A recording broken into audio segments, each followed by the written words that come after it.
Chapter 4. Waking up slowly, my eyes opened to be greeted with the same sight as the day before, and sadly the day before that. I'd been in the hospital for 3 days already, largely unsure of what was going on. The nurse had let me get up and stretch, walking around occasionally, but she hadn't wanted me leaving her care for a couple days. She said it was to make sure that I was at full strength again, but I knew the dangers of a concussion without needing her to say anything. Besides, it's not like I really had anywhere else to go. Once I had to leave here, I was essentially on the street. Aside from her checkups, we didn't actually talk much. Someone told me that I had made a fairly bad impression on her that first day, and she was a little nervous around me. There was a second nurse who apparently shared responsibilities at this clinic as well, Nurse Tenderheart, I believe. They dressed similarly, but she seemed quite a bit more unsure of herself than Nurse Redheart. I didn't see much of her regardless, aside from checking in occasionally.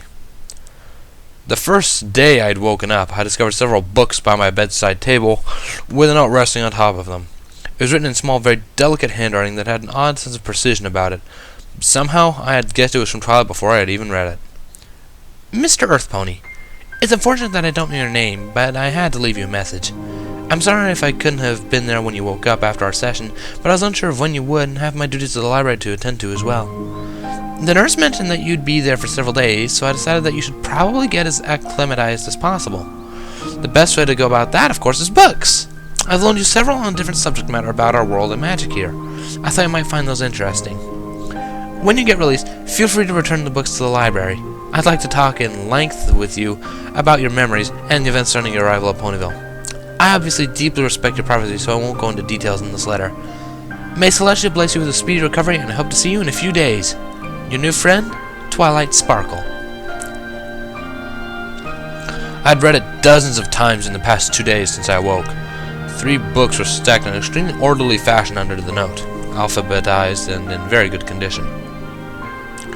I smiled almost immediately when I saw them. Seeing the work of someone else can tell you quite a lot about them. She seemed an incredibly organized, tidy individual and definitely loved books. Of course, I had no problems with books myself. They are often better company than others could be, I felt. It was the strangest sensation, having a certain feeling and desire, but not knowing why. I knew that I enjoyed the company of a written text, though, and losing myself in a good story. I didn't need memories for that, as I had a perfect example the last 2 days.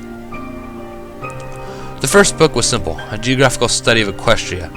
It listed major cities, gave information about them, and went into basic information about the land itself and what was there. Apple crops appeared to be heavily influential in this region, maintained by a healthy amount of earth ponies. I guess Applejack had something to do with that, vaguely recalling the apples on her flank. Historical documentation and important dates were as expected. I was mostly interested in the cultural statements it made and in how things were run, of course. 2 goddesses, then 1, now back to 2. That last part wasn't in the book and it was a bit older, and I was surprised to acknowledge that it had recently changed again. Of course, they weren't called goddesses, but princesses. I idly wondered how accurate the statement was in the first place. Were they truly physical goddesses? Celestia, whom I kept hearing about, was one of them. Apparently, her younger sister, Luna, had recently returned from exile and redeemed herself with the help of, much to my surprise, Twilight Sparkle and her friends. It was kind of an honor to be partially mind-raped by a celebrity. I sighed and took the 3rd book off the stand again. It's not like I was bitter, exactly. I knew she was only trying to help me, but I just wished she had slowed down a bit and, asked me if that was what I wanted. Maybe I'm just being a chicken, but I like things taken one step at a time. Getting excited was one thing, but doing things safely took precedence. Of course, this was largely due to my own blundering into the village itself. I should have prepared much more before trying to observe them. Looking down at the 3rd book, I smiled gently. Magic of the Lands, a practical look. It was a little older than the other 2, but very beautifully maintained. Dutifully, I'd saved it for last, deciding to go through the books in order. She probably hadn't intended me to, but I guess I might be a little weird like that as well. I was a good 1/4 of the way through it by now, and fascinated by every word. Stepping back, however, I decided that it was probably a good thing that I read it last. My mind had opened up a little by the time I got to it, and I wasn't in as big of a rush anymore. The second book had corrected me significantly about a lot of the culture around me. There was quite a gender differentiation here. The ratio was skewed heavily in favor of the females, but it didn't really come up all that often in day-to-day lifestyle, it would seem. Sons were given just as much freedom to do whatever they wished as the mares, and there wasn't the segregation I thought there would be. Surprisingly, a large amount of crime I'd anticipated was all but non-existent except for in the largest cities. This was an amazingly peaceful world compared to the foggy memories of my only other comparison. Part of me was happy that I was here instead of there, and not just the alive part. Another part of me was uneasy, however. I had nothing to my name at all. No skills, no money, no place to live, and no friends. The last part of Twilight's letter always snagged me no matter how many times I read it. My new friend? The mare who had seen the horror I barely remembered didn't seem like a likely candidate for friendship. Part of me was worried as to what she'd told the other ponies, but heard nothing of the outside town regardless. Nobody had visited, which kind of made sense. I was a crazy little pony who showed up long enough to get his head caved in by a rock, then shuffled away to a hospital. That wasn't all that eventful, was it? Applejack and Rainbow Dash had jobs. Friends. I wasn't one of them, so why would they visit? There was a certain bitterness I felt inside myself and at not fitting in very well. I'd stuck out too much and screwed up royally by assuming things. This is a new world, totally unfamiliar to me for the most part. Jumping to conclusions should have been the last thing I did, and that irritated me. But there wasn't anything I could do at this point. I continued reading the book carefully, absorbing all the information I could.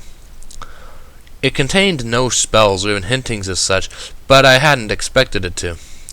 Their system was quite different from what I had known, but I could apply what I knew easily enough. Wording had changed, and theory was totally unrelated, but I knew enough to make a reasonably healthy, educated guess. Well, healthy might not have been the best wording, especially since I should actually try some of it, but I'm sure you know what I meant. I made a mental note to stop talking to myself, as expecting an answer was the first sign of insanity, I supposed. Leafing through the next chapter, I noticed that I was getting out of theory and into practical applications. They used magic for most things in their day-to-day lives, it would seem, from producing the weather to more mundane things like cooking. A lot of older technology was mixed in, however, and I was impressed by the foundation it all seemed to form. Their community was very stable. Sadly, without the ability to channel the energy outside of my body, there wasn't much I could do, personally. Shifting to a more comfortable position, I nudged the pillows higher up and sat against them. My back hardly even ached today, and I could tell that my body was recovering much faster than I had anticipated. I wonder if this is the norm for this new form? The small lamp next to me spread a soft glow over my bed, and I took my book back up again, smiling. I had kept very irregular hours, with the nurses urging me to sleep as much as I could. I had guessed that it was a few hours past midnight at this point. Reading for a few hours, then sleeping again unpleasant in a lonely sort of way. I almost didn't hear the absurdly-like tapping on the glass. My ears twitched and shifted towards the window above and to the left of my bed. After a few moments, there was another light tap, and I frowned before closing the book again. Raising an eyebrow, I decided to investigate and get this over with. If a tree grew that close to the window, why did they put a window there in the first place? Posterity? Oddly, I vaguely recalled looking out the window before. Just peeks through the blinds, of course. I don't remember a tree being there.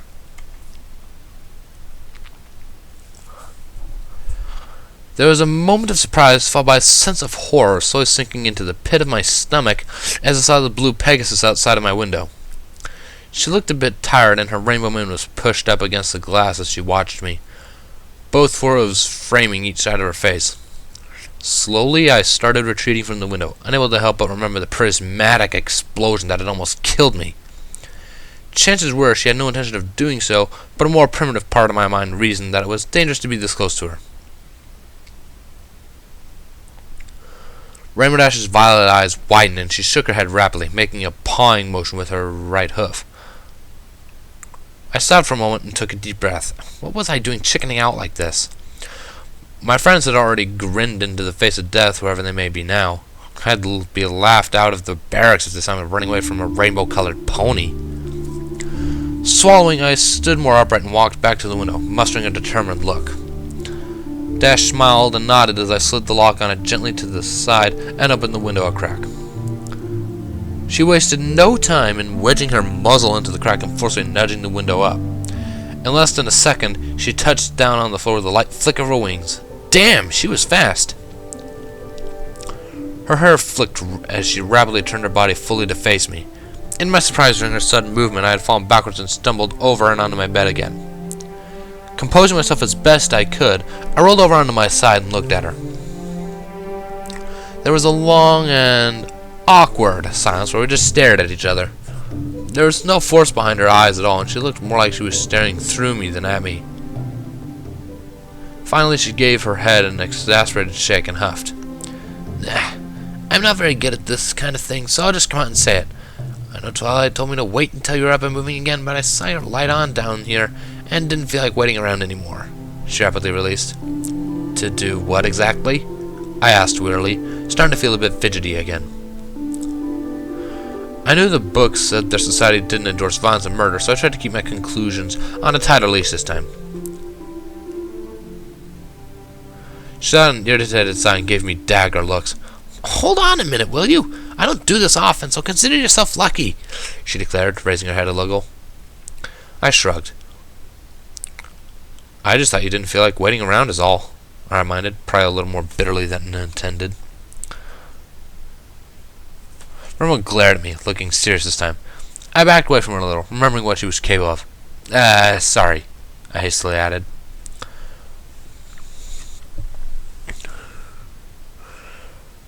Her eyes softened instantly and she looked down again. No, that's just what I came here for. Look, She started, before swelling painfully and finally finishing. I'm sorry for dropping a bag of apples on your head and then hitting you while trying to land in that storm. There was a long moment where she simply stared at the floor. Remember, she didn't seem like the type that apologized often, so I was a little surprised. I'm none the worse for wear, so there's no serious harm done. I forgive you, of course, I replied after a bit of thought. She glanced up at me, eyes peeking through her bangs. My mouth dried a little when I realized how cute she was. Wait, no, bad hormones. I wasn't talking about your body. I've never had someone who scared of me before. I just want to know bad blood between us. How about we start fresh? She offered, raising her right forehoof towards me. After a few moments, I realized she was right in a roundabout way. Even if she didn't want to say so, I sympathized. Having someone scared of me would leave an awfully bad taste in my mouth. Maybe she wasn't so bad after all.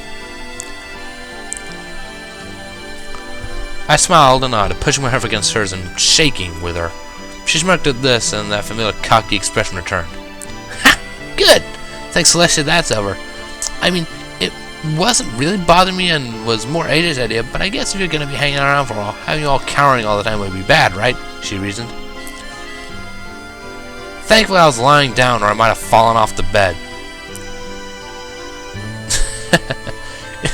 You're really something, aren't you? I asked in disbelief, trying not to chuckle. Of course I am. I'm Rainbow Dash, best flyer in Equestria, she announced, hitting a hoof proudly to her chest. My overhead light suddenly turned on and I almost wet my bed in surprise. Then you'd best show some speed in leaving, Miss Dash. Visiting hours are well and done with. I heard from the doorway, turning in time to see Nurse Redheart staring disapprovingly at her. Oh, crap. I didn't want Rainbow to get in trouble again. I'm sorry, Nurse Redheart. I let her in and shouldn't have. I apologized, bowing my head to her. No way! I showed up and was the one who wanted in. I just had something I really needed to talk to him about is all. I'll take off now, Rainbow explained, smirking at the nurse. She didn't want to say she had felt like apologizing, I saw. Respecting her wish, I nodded but kept my mouth shut. The nurse rolled her eyes, but nodded. Yeah, just normal visiting hours next time, alright? She requested, looking irritated. Frankly, I'd forgotten she lived upstairs above the 3-room clinic. Rainbow Dash threw her sharp mock salute before looking over at me, winking and adding, Will do. See you later, okay? And think of a name for yourself. Wait, with that, she was gone out the still open window in the blink of an eye, leaving a shimmering rainbow trail in her wake. A name, huh? Nurse Redheart walked over and closed the window again, relocking it. She's so stubborn. I take it you're already awake? She asked, gesturing towards the book near my pillow with her head. I nodded weakly, looking at the book as well. Yeah, I couldn't sleep. She saw my light on, I elaborated. Well, at least she didn't wake you to do whatever, the nurse muttered, turning the overhead off again. I smiled, remembering the cute mirror. Ugh, I needed to do something about this. There probably weren't many females in the military in my world, and my hormones were going crazy. Maybe there was a spell that I could cast on my insides, at least. I think I'll go back to sleep for a while, I muttered, earning a gentle smile and a nod from the nurse. I turned off my bedside light as she slowly closed my door.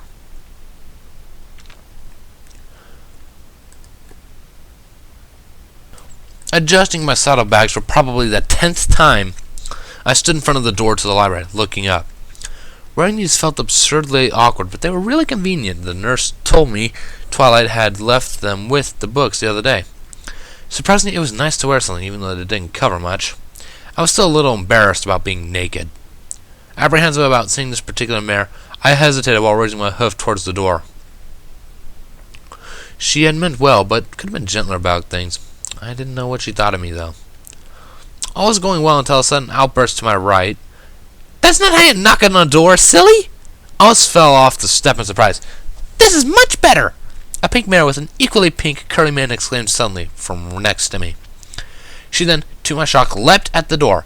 She was a series of rapid-fire knocks followed by a double stomp, a spinning kick, and finally a light rhythmic tapping. Just a second, Pinky, relax! Was shouted from inside. That sounded like a very irritated Twilight Sparkle. Seconds later, the door slammed open magically, and indeed, a very irritated-looking Twilight Sparkle glared out at Pinky. I decided her name was very fitting, as she was extremely pink. Now that I looked, the only thing not pink on her were her eyes, which were light blue, and her cutie mark, which was 3 balloons of blue and yellow. She looked unfazed by Twilight's glare and beamed at her. Hiya, Twilight! She greeted loudly. I started to notice a pattern. Twilight shook her head and then glanced over at me suddenly. Her expression shifted instantly from anger to surprise and then to a light blush as she regarded me. Oh, hi. It's you. Do you want to come in? She asked tentatively, as if she wasn't used to talking to ponies. Somehow, pink was in her face almost instantly, eyes bugging out suspiciously. I hadn't even seen her move. Ooh! Are you two hiding something? Are you gonna all super duper lovey-dovey with him and not telling me? She accused, her entire body twitching. Oh, Pinkie Pie, don't be ridiculous. We're just friends, Sally explained, looking away from Pinkie with a large blush on her face. I felt heat rushing up into my cheeks too, regardless of the situation. Pinkie suddenly wasn't there. I was shocked and really didn't fall off the steps this time, as she practically landed on me somehow from above.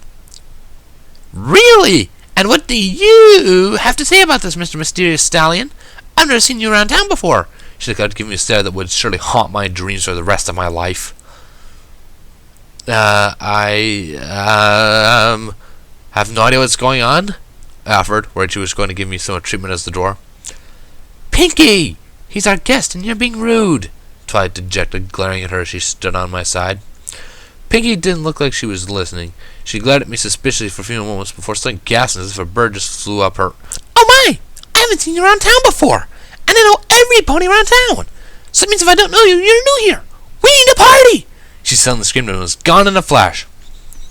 I stared up at the lip of the library roof, shaking still. It felt like she somehow violated me just by her very presence. Where did all of that energy come from? Surely she was breaking some form of laws of conservation of energy somewhere. Oh dear, I'm sorry. She's like that with new ponies in town, apologized Twilight, who wandered outside and helped me up. Ow! Thanks, Twilight. Does she always have that much energy? I asked warily, looking back over my shoulder at the pink blur disappearing into town. Twilight sighed and nodded before turning and heading back into the building. I followed after her at a slower pace, trying to get the saddlebags back on properly. They probably weren't fully attached to begin with, but I thought I'd done a pretty good job for my first try. The door closed quietly behind me, and the sign dangled down in the window reading, "Out to lunch." She wandered into the rather spacious main area. There was a set of stairs going up towards what appeared to be a loft, but it would seem that the entry was on the library area. Well, that did kind of make sense. She wouldn't want library goers to have to wander through her bedroom to get to the books. She sat down quietly at one of the tables and nodded towards the chair across from her. I was hoping you'd visit me when you were feeling better. Did they just release you today? Todd asked as I sat down on her table. I nodded quietly before sliding the saddlebags off my back with my teeth and resting them on the table. Yeah, I was just released a half an hour ago, so... I'm still not very used to walking yet, so it took me a couple of minutes to get over here. Thank you for the books, I added, attempting to not sound awkward. Todd smiled gently at the books I laid down before nodding. Books always entertain me, and I hazarded a guess that you liked reading. And you mean walking on four legs, right? She asked, shifting her attention to me instead, still smiling. I had kind of assumed she'd be able to draw quite a few conclusions from our little memory session. Yeah.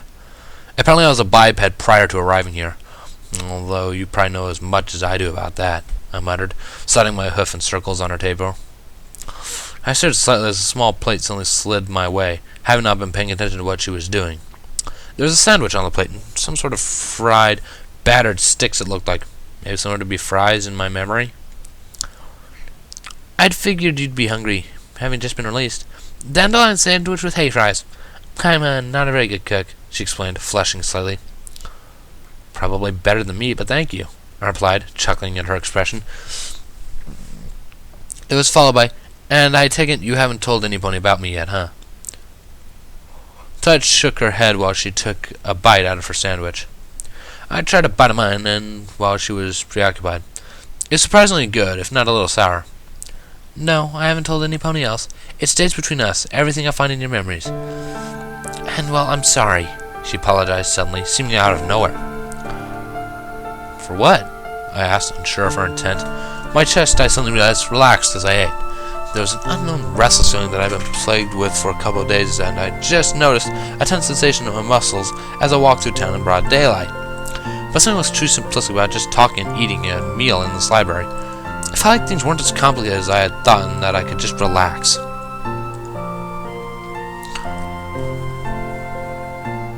Todd Sparkle looked back up at me, a bit of guilt showing through in her eyes.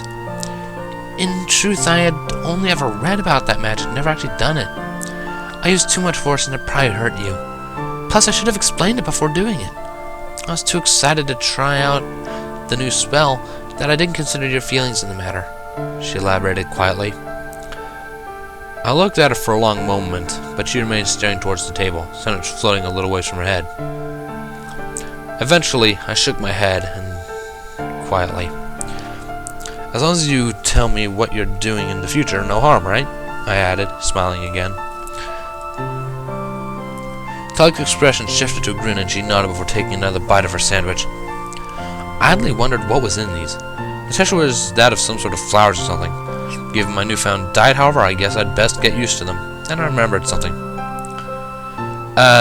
Did Pinkie Pie really mean it when she said she was planning a party? I suddenly asked.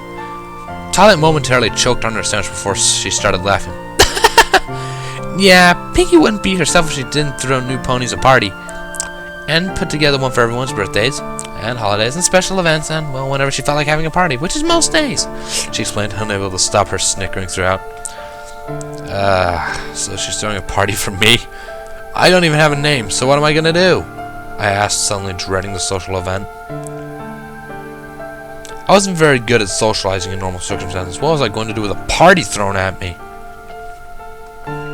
So I kept smiling, though. Well, I'm sure you can just pick something to call yourself, right? A name you really like, or something historical? Or you can ask us to help you think of one. Mary Dear Applejack will probably be the most serious about it, she offered. That struck a chord. I winced and looked down at the table again. I don't think Applejack likes me very much. Maybe I'll ask this Rarity Pony, I contemplated. She sighed and shook her head towards me. You two just got off to a bad start is all. That and she was worried you'd... well... She started to explain, trailing off and frowning towards the end. I raised my head and looked at her again, frowning myself. Ty seemed to understand and nodded without me asking. I know. I'm on your side and I understand now why you acted the way you did, She was concerned for her little sister and thought you might have done something to the 3 fillies in Apple Bloom. Just didn't want to say anything. She finished, frowning again. My eyes widened, but I suddenly had difficulty swallowing my bite of sandwich with a lump in my throat.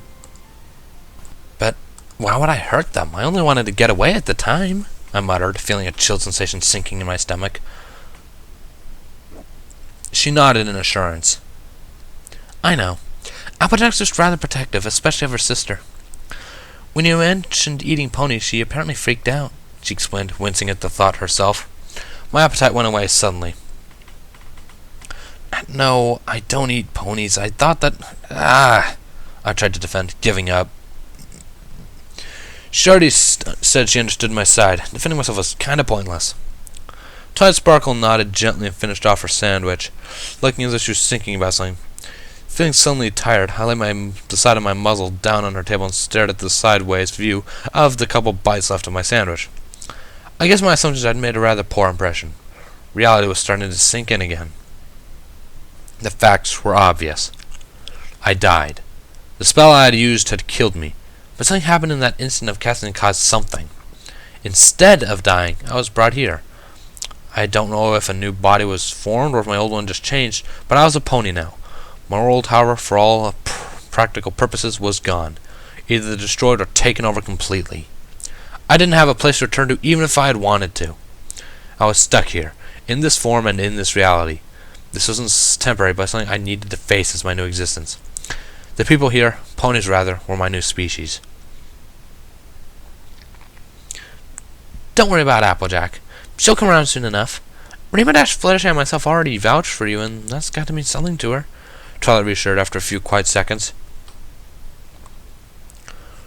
Raising an eyebrow, I shifted my gaze to her. Rainbow Dash and Fluttershy too? I questioned, wondering why they did. I got an enthusiastic nod in return. Yep, Rainbow Dash apparently visited you to apologize, and you made quite an impression. And Fluttershy said you had gentle eyes or something, she added, looking a little perplexed at the last part.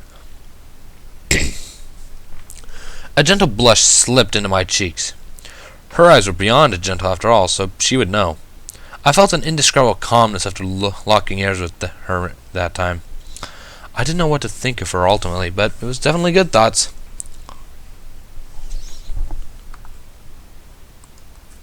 Suddenly, I snapped back to attention and noticed Twilight owning a smirk towards me. Hey, what? I denied, blushing harder and looking away. Heh, I saw your memories, you bad boy. Cute, isn't she? Twilight asked, mirthful and amused. I buried my head in my hooves and sighed.